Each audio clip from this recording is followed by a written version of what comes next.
Really tell you that Melly told him that he killed his two friends?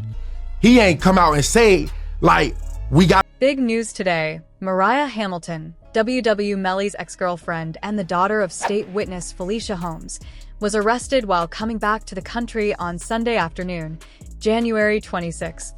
She's been booked and is being held in Miami County. It looks like she won't be getting a bond, since there was already a warrant for her from the first trial. Mariah is expected to be questioned about possible witness tampering and where she's been, as she had been on the run before the trial started. The feds also have a lot of questions for her. The feds have been digging into what really happened to WW Sac J. Sir and YW Juvie.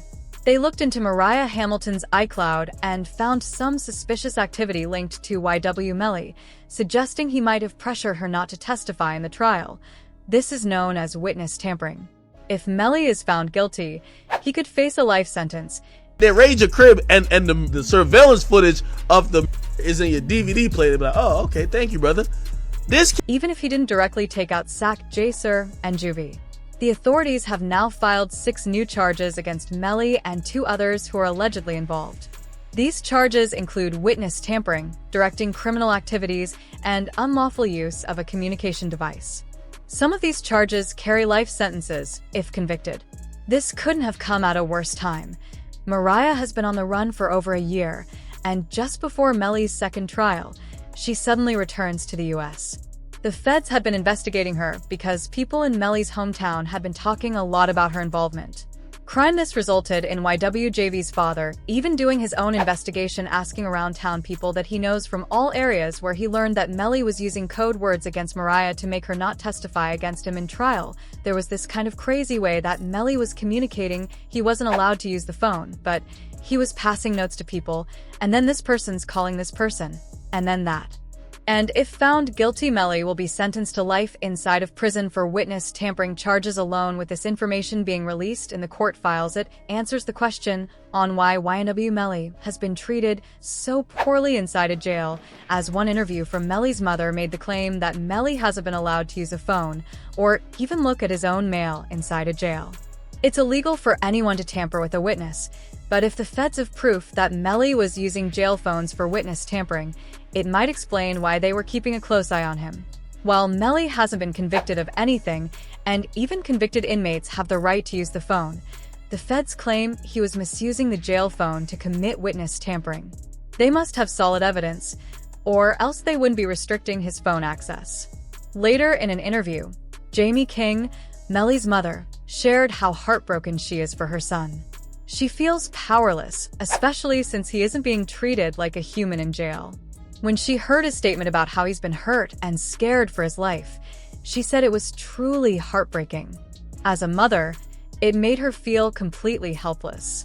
Definitely needs to be investigated. I mean, they are making up their own rules. We've tried to go to court about this situation. The judge really doesn't have any jurisdiction when it comes to the jail, because we actually had a hearing about the mistreatment of him, and has been going through, as his own mother went through a pretty similar situation. She real, bro. You know, she real, she stressed out, I heard.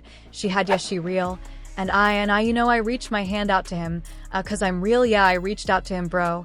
I met his mom, and she a good woman. This sparking a pretty large debate online, many saying that Melly should be living like this, and many saying that Melly should be released because what the jails are doing is illegal. But Charleston White, he would come out, and some people are blunt about how they feel. They think Melly deserves to be treated like this in jail. They say he shouldn't get special treatment and should struggle, especially after what he's accused of. Some people even express satisfaction that he's in jail, claiming that when you take someone's life, you lose the right to complain about anything, including being mistreated.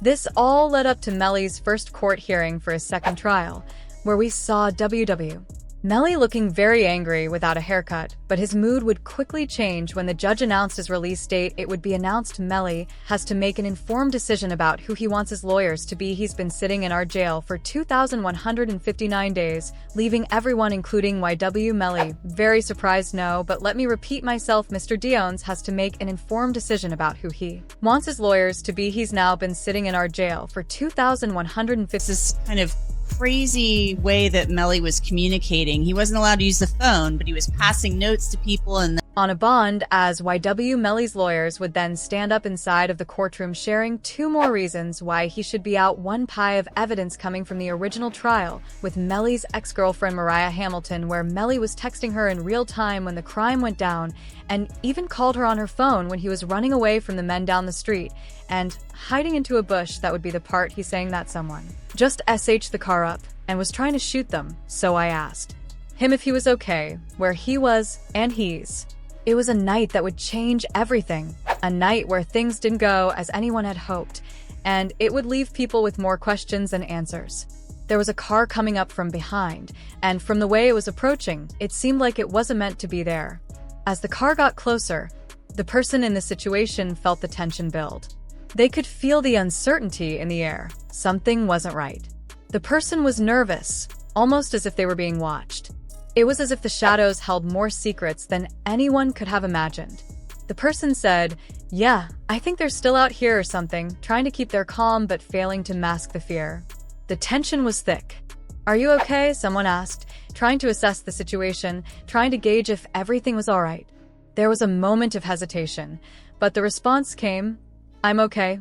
The answer was cold, distant, too distant for comfort, but something was still bothering them. The question came quickly after, "Well, where are Sack and Juvie?" The answer was just as evasive, "I don't know. I think they're in the car." But the truth was, no one knew for sure. The situation was unraveling, and answers were hard to come by. It wasn't long before the GPS data from YNW Melly's phone would provide a chilling insight into the night's events. The data from the night of the crime showed Melly's phone was moving away from the intersection where the crime had occurred. The traces led to a spot where Melly had seemingly hidden in a bush. Another detail that added to the growing mystery of that night. If there was one thing that was becoming clear, it was that things weren't as straightforward as they seemed. The evidence didn't exactly add up the way people expected it to. There were gaps in the story that no one could quite fill in. The trial that would follow would uncover more details, each piece of information adding to a picture that was just beginning to take shape. During the proceedings, the prosecutors would be forced to admit something crucial. There was never a firearm found at the scene of the crime. This was a pivotal point. If you believe in the theory that this was a drive-by shooting, this would only add more weight to that belief.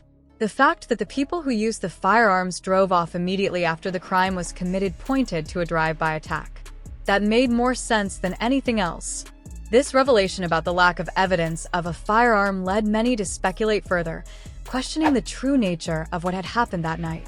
It seemed as though the more the prosecutors dug, the less they had to show for their efforts. They had a theory, but the facts weren't entirely lining up with their narrative. For some, this could only mean one thing: Melly's involvement in the crime was much more complex than initially assumed. The investigation was taking on a new direction. The feds were now looking at the evidence they had gathered from Borland's home, and it appeared they were ready to take things to a whole new level. The paperwork found at the home raised serious concerns, as it seemed to point to an organized effort to cover up or distort the truth about what had really happened. It was clear that Melly and Borland were caught up in something much bigger than just a single crime.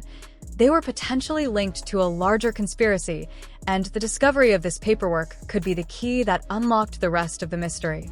As the trial continued, it became increasingly clear that Melly and Borland's involvement wasn't just about what happened that night. It was about the actions they took after, the decisions they made in the aftermath, and the steps they took to hide the truth. With each new piece of evidence, the case grew more complex, and the public's perception of Melly and his actions continued to evolve. What had once seemed like a simple case of betrayal and violence had transformed into something far more layered, as questions about loyalty, cover-ups, and criminal activity came to the forefront.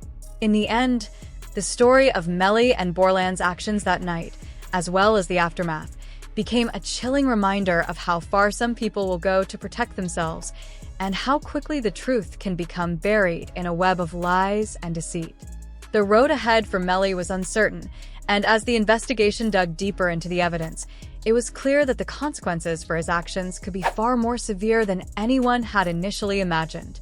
Stuffed into a suitcase, YW Borland showed up to the original Melly trial last year for one day. After he left the courtroom, he then drilled on a piece of paper where all the jurors were sitting on the inside a description of what they looked like and possibly what their names were, as it would be announced. Here are the images of alleged notes discovered during the home raid of YW Borland's home last week. Melly's co-defendant, YNW Borland, was booked into a Miami jail Monday night and is being held behind bars on an out-of-count warrant. We just confirmed the warrant is out of Broward County for witness tampering. The warrant obtained by Law Crime Network states as follows: 1 or about April 10th, 2023, continuing through and including July 22nd, 2023, Borland Henry aka Borton along with others did unlawfully and knowingly engage in misleading conduct toward another person with the intent to cause or induce them to withhold testimony. The warrant continues. The alleged witness had been summoned by the legal process to the jury trial of Jamal Demons aka YNW Melly. The dates in the warrant are important. Jury selection for Melly started in mid-April, and a judge declared a mistrial on July 22nd, the same day. The warrant claims Borland allegedly tampered with a witness. This is very illegal, as the jurors are meant to be hidden within a trial process just for their own safety. As say, YW Melly was sentenced to life inside a prison. Borland could have given this piece of paper to some serious street members to go out and get revenge for sentencing his best friend to life inside a prison.